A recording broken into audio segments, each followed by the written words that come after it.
दोस्तों, ये तो आप सभी जानते ही होंगे कि हर एक इच्छाधारी नागिन के पास एक नागमणि भी जरूर होती है। कहते हैं जब स्वाति नक्षत्र की पहली बारिश होती है तो उसकी पहली बूंद एक विशेष तरह के सांप के मुंह में अगर चली जाए तो वह अपने मुंह से नागमणि उत्पन्न करता है। जब नाग नागमणि पा लेता है तो बहुत सारी शक्तियाँ उसके अंदर आ जाती हैं, जैसे कि नाग से मनुष्य रूप धारण करना, मनचाही जगह पर पलक झपकते पहुंच जाना, अपना शरीर को बहुत ही बड़ा कर देना और जितना भी छोटा कर लेना, ऐसी सभी शक्तियां उसके पास आ जाती है। कहते हैं नागमणि की रोशनी दुनिया में सबसे तेज होती है। इसका प्रकाश कई किलोमीटर दूर से भी देखा जा सकता है। परंतु दोस्तों, जो इच्छाधारी नागिन के पास नागमणि हो वो अपनी नागमणि को हमेशा लोगों की नजरों से छुपा कर रखती है। परंतु जब भी कोई नागमणि उससे छीन ले या कोशिश भी करे तो नागिन का गुस्सा सातवें आसमान में होता है। जी हाँ, ऐसी ही एक सच्ची घटना आज हम आपको बताने वाले हैं, जो कि मध्य प्रदेश के एक ऐसे गांव में घटी, जो कि जंगल के बिल्कुल करीब बसा हुआ है। वीडियो देखते रहने के लिए कृपया भगवान और भक्ति चैनल को सब्सक्राइब जरूर करें और साथ ही वीडियो को लाइक अवश्य करें। गांव में बबलू और सूरज नाम के दो व्यक्ति रहते थे। दोनों के बीच काफी अच्छी दोस्ती थी और दिन के समय दोनों अपनी बकरियों को चराने के लिए जंगल साथ जाया करते थे। उसी जंगल में इच्छाधारी नागिन अपने नाम के साथ रहती थी और अपने नागमणि की रखवाली करती थी। एक बार बबलू की एक बकरी घने जंगलों के अंदर चली गई तो बबलू ने सूरज से कहा कि तुम आज मेरी बाकी बकरियों को अपने बकरियों के साथ घर ले जाओ। मैं तो अभी खोई हुई बकरी को ढूंढ कर ले आता हूँ, जो शायद जंगल में थोड़ा अंदर चली गई है। उधर नागिन अपना मनुष्य रूप धारण कर गांव की ओर निकल गई। जब बबलू अपनी बकरी को ढूंढता हुआ उस जगह पहुंचा, जहां एक पेड़ के नीचे बनी फिर से तेज रोशनी आ रही थी, उसे लगा कि कोई कीमती हीरा या फिर कोई कीमती मोती उसके नीचे हो सकता है। उसने एक लकड़ी उठाए और फिर में घुसने लगा। तभी वो लकड़ी अंदर बैठे नाग को भी लग गई और नाग ने उसी समय अपना दम तोड़ दिया। जब बबलू ने मरे हुए नाग को देखा और उसके पास तेज चमक वाली मणि को देखा तो समझ गया कि वह चमकती चीज नागमणि है। उसने पहले उस नाग को डंडे से हिलाया और यह सुनिश्चित किया कि वो मर गया है या जिंदा है। फिर उसने देखा कि मर गया तो उसने अपना रुमाल निकालकर उसके अंदर नागमणि को रख लिया और वो बकरी को लाना भूल गया था।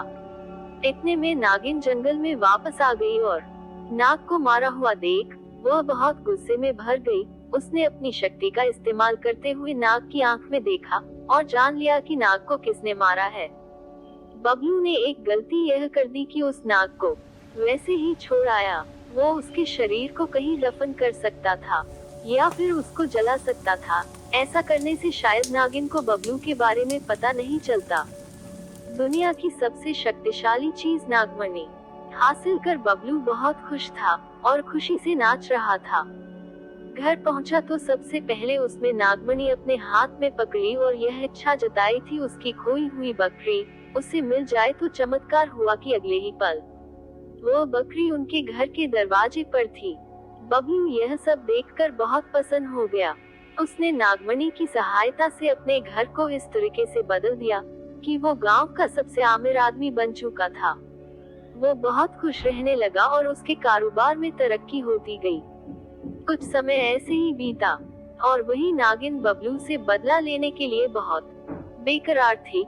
परंतु जब तक वो नागमणि बबलू के पास थी वो उसका कुछ भी नहीं बिगड़ सकती थी। बबलू उस नागमणि को अपने गले में पहन के रखता था। ऐसे ही एक दिन बबलू किसी काम से शहर से वापस आ रहा था और रास्ते में उसको एक बहुत ही सुंदर लड़की दिखी जो सड़क के किनारे बैठी बहुत जोर जोर से रो रही थी।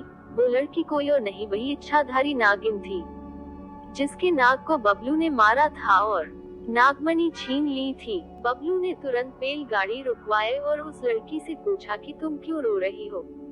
उसने बताया कि उसका नाम सपना है और वो किसी दूर के गांव से आई है।